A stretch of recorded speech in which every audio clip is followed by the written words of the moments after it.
అనుదిన వాక్య ధ్యానము. ఈరోజు పాఠ్యభాగము మార్కు సువార్త 14వ అధ్యాయము. 2 దినములైన పిమ్మట పస్కా పండుగ అనగా పులియని రొట్టెల పండుగ వచ్చెను. అప్పుడు ప్రధాన యాజకులను శాస్త్రులను మాయోపాయము చేత ఆయన నేలాగు పట్టుకొని చంపుదుమా అని ఆలోచించుకొనిచుండిరి గాని ప్రజలలో అల్లరి కలుగునేమో అని పండుగల వద్దని చెప్పుకొనిరి. ఆయన బేతనియలో కుష్ఠిరోగి అయిన సీమోని ఇంట భోజనమునకు కూర్చుండి ఉన్నప్పుడు ఒక స్త్రీ మిక్కిలి విలువగల అచ్చ జటామాంసి అత్తరు బుడ్డి తీసుకొని వచ్చి ఆ అత్తరు బుడ్డి పగులగొట్టి ఆ అత్తరు ఆయన తల మీద పోసెను.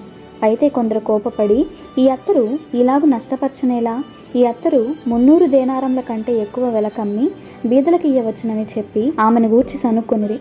అందుకు యేసు ఇట్లనెను, ఈమె జోలికి పోకుడి, ఈమెను ఎందుకు తొందర పెట్టుచున్నారు? ఈమె నా ఎడల మంచి కార్యము చేసెను. బీదలు ఎల్లప్పుడూ మీతోనే ఉన్నారు. మీకు ఇష్టమైనప్పుడెల్లా వారికి మేలు చేయవచ్చును. నేను ఎల్లప్పుడూ మీతో ఉండను. ఈమె తన శక్తి కొలది చేసి నా భూస్థాపన నిమిత్తము నా శరీరమును ముందుగా అభిషేకించెను.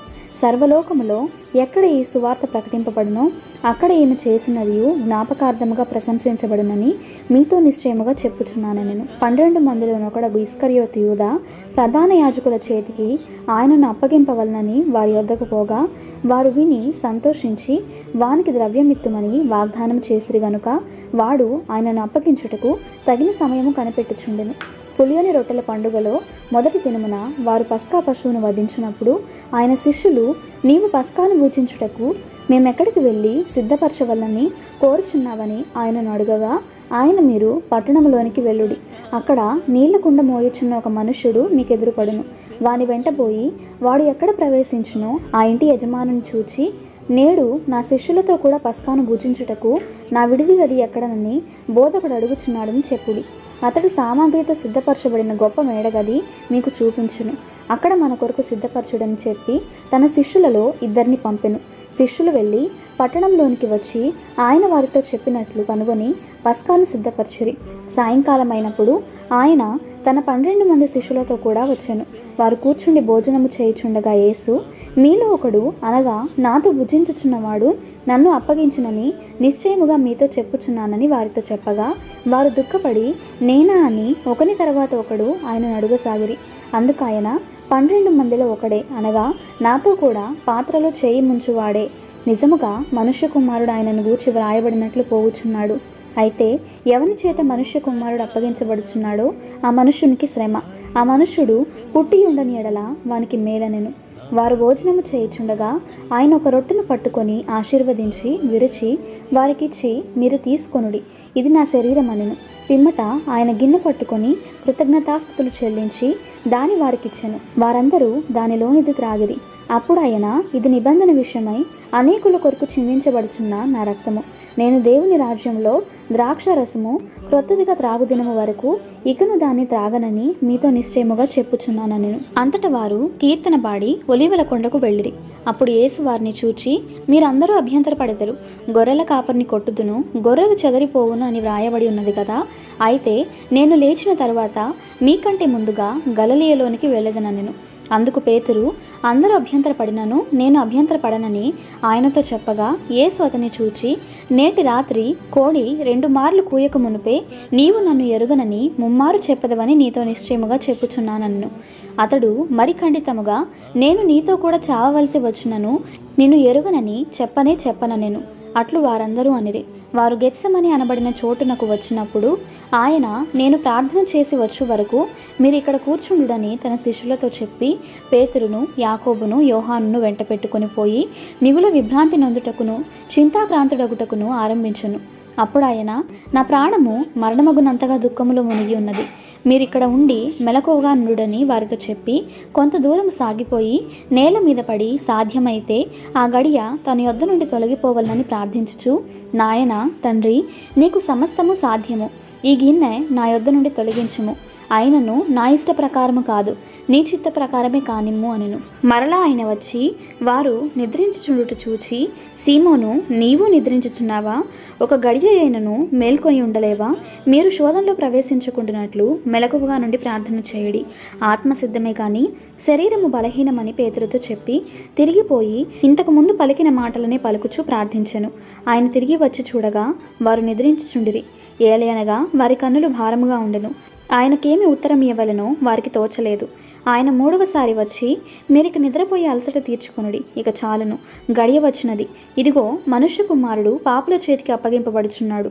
లెండి వెళ్ళుదము. ఇదిగో నన్ను అప్పగించువాడు సమీపించి ఉన్నాడని చెప్పెను. వెంటనే ఆయన ఇంకను మాట్లాడుచుండగా 12 మంది శిష్యులలో ఒకడైన ఇస్కరియోతు యూదా వచ్చెను. వానితో కూడా బహుజనులు కత్తులు గుదియలు పట్టుకొని ప్రధాన యాజకుల యొద్ద నుండి, శాస్త్రుల యొద్ద నుండి, పెద్దల యొద్ద నుండి వచ్చిరి. ఆయనను అప్పగించువాడు, నేనెవరిని ముద్దు పెట్టుకొందునో ఆయనే యేసు, ఆయనను పట్టుకొని భద్రముగా కొనిపోవడని వారికి గుర్తు చెప్పి ఉండెను. వాడు వచ్చి వెంటనే ఆయన యొద్దకు పోయి, బోధకుడా అని చెప్పి ఆయనను ముద్దు పెట్టుకొనగా వారు ఆయన మీద పడి ఆయనను పట్టుకొనిరి. దగ్గర నిలిచి ఉన్న వారిలో ఒకడు కత్తి దూసి ప్రధాన యాజకుని దాసుని కొట్టి వాని చెవి తెగ నరికెను. అందుకు యేసు, మీరు బందిపోటు దొంగల మీదకి వచ్చినట్లు కత్తులతోనూ గుదియలతోనూ నన్ను పట్టుకుని వచ్చితురా? నేను ప్రతిదినము దేవాలయంలో మీ యొద్ద ఉండి బోధించుచుండగా మీరు నన్ను పట్టుకొనలేదు. అయితే లేఖనములు నెరవేరినట్లు ఇలాగూ జరుగుచున్నదని చెప్పెను. అప్పుడు వారందరూ ఆయనను విడిచిపోయిరి.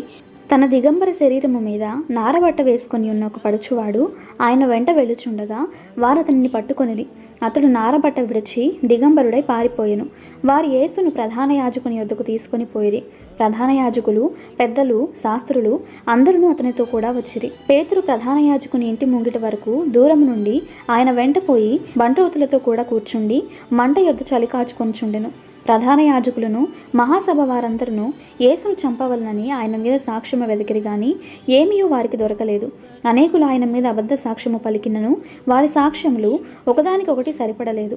అప్పుడు కొందరు లేచి, చేతి పని అయిన ఈ దేవాలయంను పడగొట్టి 3 దినములలో చేతి పని కాని మరి ఒక దేవాలయంను నేను కట్టుదునని వీడు చెప్పుచుండగా వింటిమని ఆయన మీద అబద్ధ సాక్ష్యము చెప్పిరి గాని అలాగైనను వీరి సాక్ష్యమును సరిపడలేదు.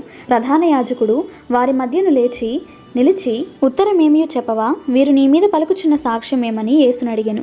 అయితే ఆయన ఉత్తరమేమియో చెప్పక ఊరకుండెను. తిరిగి ప్రధాన యాజకుడు, పరమాత్మని కుమారుడవైన క్రీస్తువు నీవేనా అని ఆయనను అడుగగా యేసు, అవును నేనే. మీరు మనుష్య కుమారుడు సర్వశక్తివంతుని కుడిపార్శ్వమున కూర్చుండుటయు ఆకాశ మేఘారూఢుడై వచ్చుటయు చూచెదరని చెప్పెను. ప్రధాన యాజకుడు తన వస్త్రములు చింపుకొని, మనకు ఇక సాక్షులతో పని ఏమి? ఈ దేవదూషణ మీరు విన్నారు కారా? మీకేమి తోచుచున్నదని అడుగగా వారందరూ మరణమునకు పాత్రుడని ఆయన మీద నేరస్థాపన చేసిరి. కొందరు ఆయన మీద ఉమ్మివేసి ఆయన ముఖమునకు ముసుగు వేసి ఆయనను గుద్దుచు ప్రవచింపుమని ఆయనతో చెప్పసాగిరి. బంట్రౌతులను ఆయన మీద అరచేతులతో కొట్టి పట్టుకొనిరి. పేతురు ముంగిటి క్రింది భాగంలో ఉండగా ప్రధాన యాజకుని పనికత్తెలలో ఒకటి వచ్చి పేతురు చలి కాచుకొని చుండుట చూచెను. అతనిని నిదానించి చూచి, నీవును నజరేయుడవు ఆ యేసుతో కూడా ఉండిన వాడవు కావా అనెను. అందుకతడు, ఆయన ఎవడో నేను ఎరుగను, నీవు చెప్పినది నాకు బోధపడలేదని చెప్పి నడవలోనికి వెళ్ళెను. అంతటా కోడి కూసెను. ఆ పనికత్తె అతనిని చూచి, వీడు వారిలో ఒకడని దగ్గర నిలిచి ఉన్న వారితో మరలా చెప్పసాగెను. అతడు మరలా, నేను కానెను. కొంతసేపైన తరువాత దగ్గర నిలిచి ఉన్నవారు మరలా పేతురును చూచి, నిజముగా నీవు వారిలో ఒకడవు, నీవు గలిలయుడవు కదా అనిరి. అందుకతడు, మీరు చెప్పుచున్న మనుషుని నేను అరుగనని చెప్పి శపించుకొనుటకును ఒట్టు పెట్టుకొనుటకును మొదలుపెట్టెను. వెంటనే 2వ మారు కోడి కూసెను. గనుక కోడి 2 మార్లు కూయకు మునుపు నీవు నన్ను ఎరుగనని ముమ్మారు చెప్పదవని యేసు తనతో చెప్పిన మాట పేతురు జ్ఞాపకములకు తెచ్చుకొని తలపోయొచ్చు ఏడ్చెను. ఇంతటితో ఈ దిన పాఠ్యభాగము సమాప్తము.